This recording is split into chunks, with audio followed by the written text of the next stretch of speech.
Hey soapy friends, this is Kevin with Divinely Designed, and we have a soap video today, and this will be my second attempt at trying a rimmed soap, where I'm going to try and create a thin sheet of soap that I will eventually put inside a 3-inch PVC pipe so that I will then fill the middle up, so you get a design on the outside and sort of just the plain soap on the inside.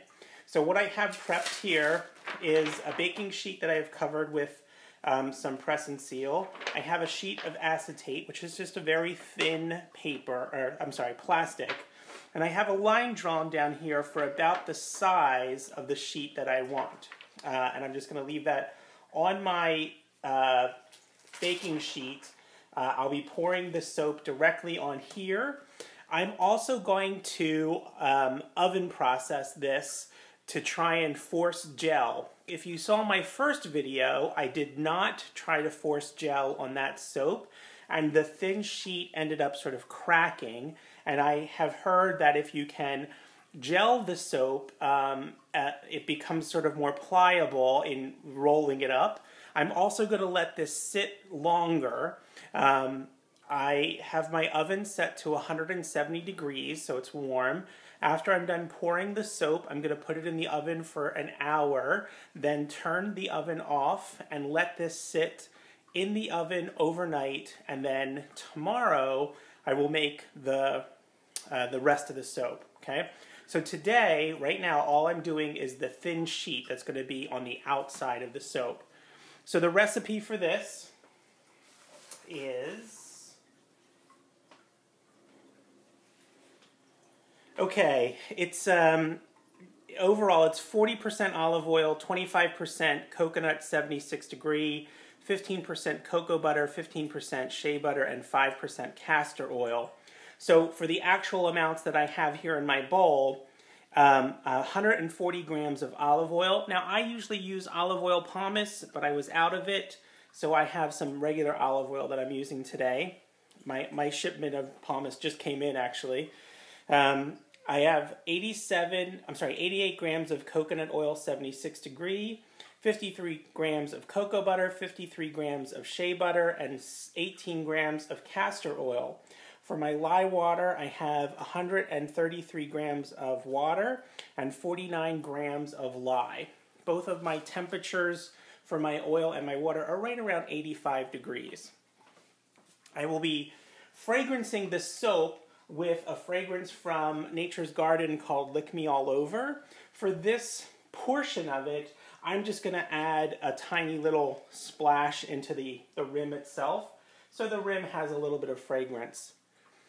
I've never used Lick Me All Over before. It's, it's sweet. It's sweet like candy, and kind of feminine, I think is how I would describe it. It's nice. It's definitely kind of a feminine kind of fragrance. Okay, so just a little squirt in there into my oils right now. No other additives. I will be using some colors, though, for my design. So I have some titanium dioxide from Brambleberry. I have pre-mixed in water and my squeeze bottle for white. For black, I am using Blackest Black from TKB Trading. They do not offer this anymore.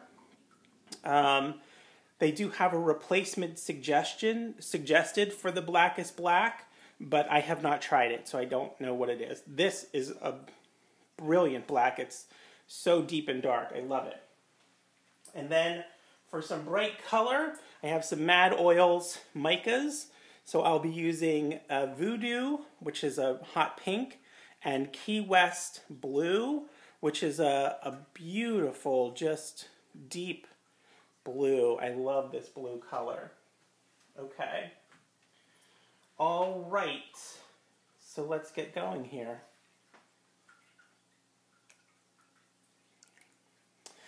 If you hear the sort of tinkling in the back, that sounds like a leaky faucet. It is my cat fountain, and I forgot to turn it off, and I usually try because I have people who comment on my videos all the time about the leaky faucet. It's not a leaky faucet.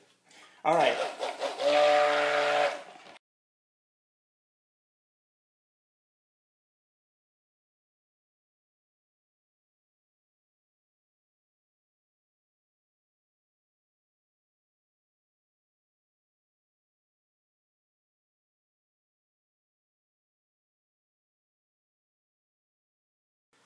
Okay, for my pouring, I'm actually going to try and sort of pour it on a diagonal here like this. And I'm just going to do just thin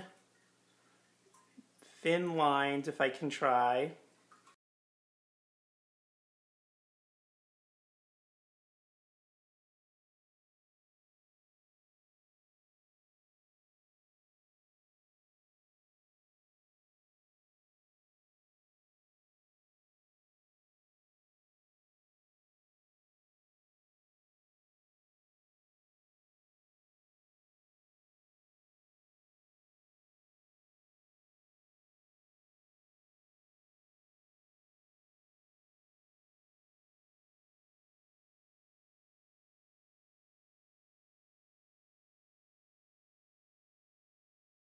Okay, that's it.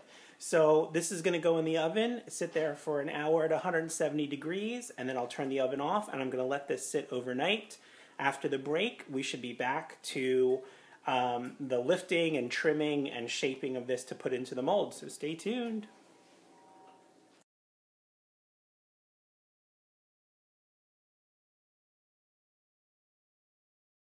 Hey everyone, Kevin here, and we are here for the unmolding of the second attempt at round soap.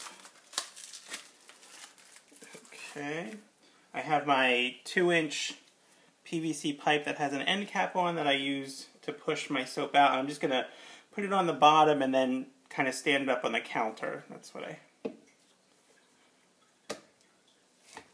Okay. And once it gets started, it's really easy to slip out. Well, the first thing I noticed is I definitely had soap that spilled out here all over my round soap. Ugh, darn it.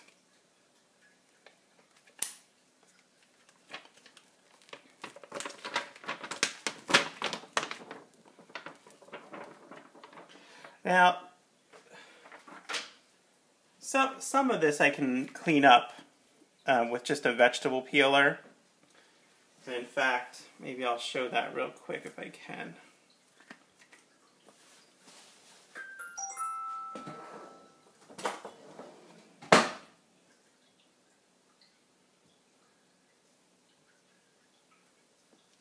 And in fact, it's probably easier to do it when it's in the log form here.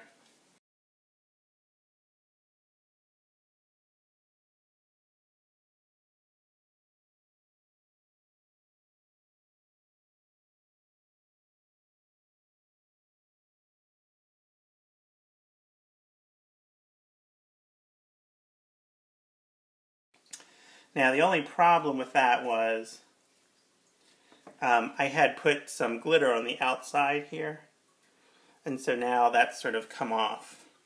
But I could always re-glitter them, I guess, now if I wanted to. But I'm just going to leave it for now.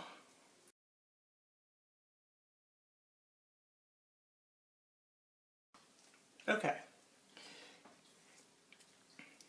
So, there we go. Not bad. Again, I think, they'll clean up okay. And the outside looks pretty darn good, actually.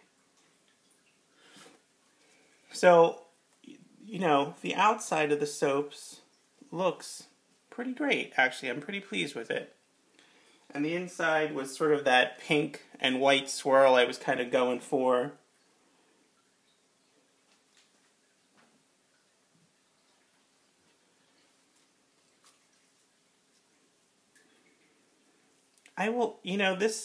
I got this fragrance, which is called Lick Me All Over, because it's pretty popular. I think it's listed as one of their most populars. And people talk about it all the time, but I think I'm not a huge fan of it. It's okay, but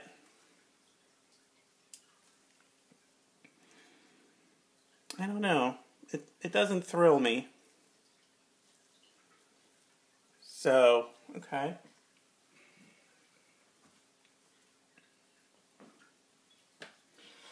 Okay, so here's the end that was skinny, right? So you can definitely see that made a difference kind of where the overlap is. But the rest of them look pretty good. But this last piece, well, these last two pieces, I can definitely kind of see where that thin portion was. So they don't look quite as good as the others. But again, I really like the outside. I think it came out pretty nice. So, okay, that is it for attempt number 2. I don't know, I think I want to try a third time because I think definitely I need to gel it. And the other change I would make, I think, is not use any acetate at all, but use butcher's paper. I think I'm going to try that instead of the acetate, because the acetate seems to stick and pull off some of the soap, especially after I gelled it. But even now, when I put it in the mold here, some of the soap stuck to it. So I think I'm going to try butcher's paper instead. Letting it sit for that amount of time seemed to work perfectly. So for the outer portion, I let it sit for about 14 hours, maybe 12 to 14, somewhere in there. And then put it in the mold and then let this sit for 24 hours and then cut it. So that timing seems to work out for this particular cold process recipe. But okay, comments, questions, leave them below. If you like this video, click that thumbs up button. If you are not subscribed to my channel and like crafty and soapy videos, click that subscribe button. And yeah, that's it. Check back here for more soapy and crafty videos at Divinely Designed. Thanks. See you everyone. Bye.